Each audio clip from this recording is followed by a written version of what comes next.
So you're ready to go on a bike ride, but you have a flat tire. Don't worry, I'm gonna help you fix it in 15 minutes. With the tire deflated, what you have to do first is get the tube out of there. So get a screwdriver and get underneath this tire, and you wanna get it over the side of the rim here, and you're gonna use your fingers to kind of peel that away. Then you can grab the tube and push that stem back out there, and the whole thing comes out. Lay the tube on a table. You may need to pump it up again to actually find where the hole is. Now this little kit right here for about $5 is a self-stick super patch. I kind of like these.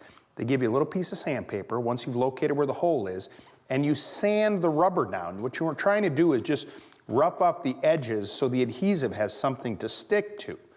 Now it doesn't say this on the instructions, but if you take a little rubbing alcohol on a rag like this over the area, go ahead and clean that up a little bit, because the cleaner the rubber, the longer and more hardy the patch will actually stick to the rubber. Now you want to let that dry, then you take the patch, you peel it away, right over the top there where you know where the hole is, and use your finger to get all those air bubbles out so that that patch has a nice tight fit.